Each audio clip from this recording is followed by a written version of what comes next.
push play here. No, it's okay. My mother's just going to hold it there. So I'm here at Magalia Seventh-day Adventist Church, telling about you guys over there, those of you who survived.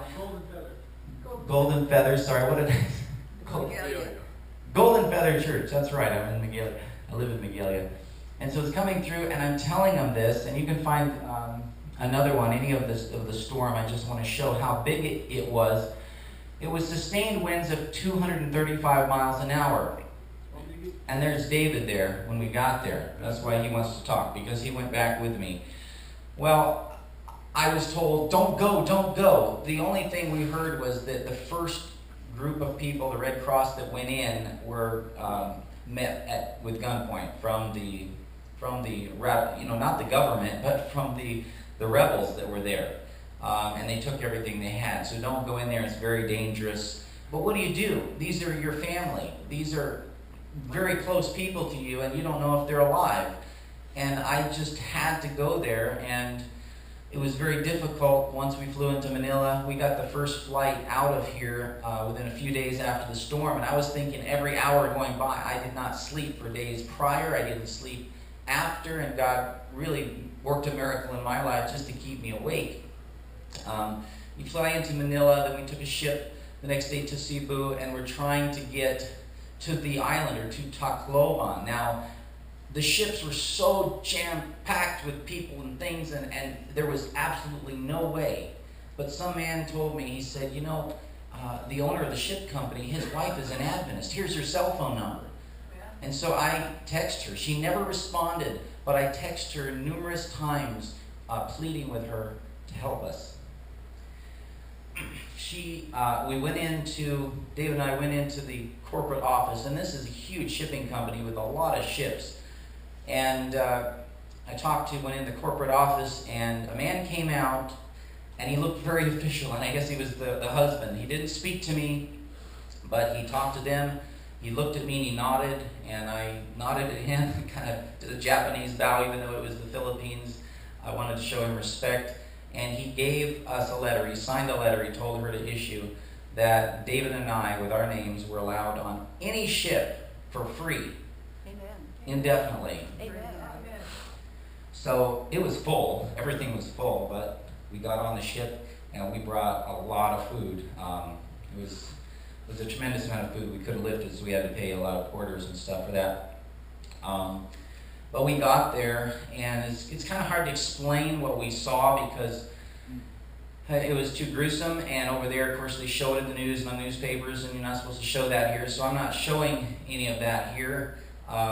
If you were a family dead on the ground, I don't know if you'd want people to see or know, but certainly their families that are alive or suffering. For example, our missionaries and I went to a beach, went to the end of the runway, and we were kneeling down, and I was quoting, wherever you put your feet, that shall I give you. And we were claiming that, not that we want to own it, but that we want to work that area. And I remember the plane was landing, and they didn't see it, and I was facing that direction, and you can't hear it until it gets right to you. And then I go, watch out, and they turn around, and this big plane is right there. And we had just a great time there. But this one family that day we talked to, the daughter was 22, I believe. Her mom and dad were there. Her sister had kids, and they had children. They built a sandy beach resort. They had a restaurant, and the mother was working the restaurant. I was waiting all day to talk with her because the daughter and I had been talking, and she was convinced that the family would allow me to build a mission house on that. 5 more minutes, okay. Thank you. And that family, anyway, the family, they all died. Everybody died. You can go through these really quick, through these pictures. It's so hard to explain. There's only one picture. Okay, really quick, this is the Boal Church, and this is kind of the miracle that I want to explain, that our main mission island that survived was not even touched, and it was right in the path. It was just a few miles the other side of Tacloban. The typhoon went directly over it. And you can see the front and the back of the church are done, but the roof isn't. Nothing was harmed. I get there, my boat's perfect, our mission cars, everything, the house, very poor construction. Nothing was touched. So, David, come on up really quick. Go through this really quick. Next. Time flies, especially. Just flip through some pictures here real quick. Can you just push? Sorry, just push. Okay, this is our Adventist youth. She was just recently baptized. Next picture. Okay, this is kind of shows the town. That's a house upside down. Next picture.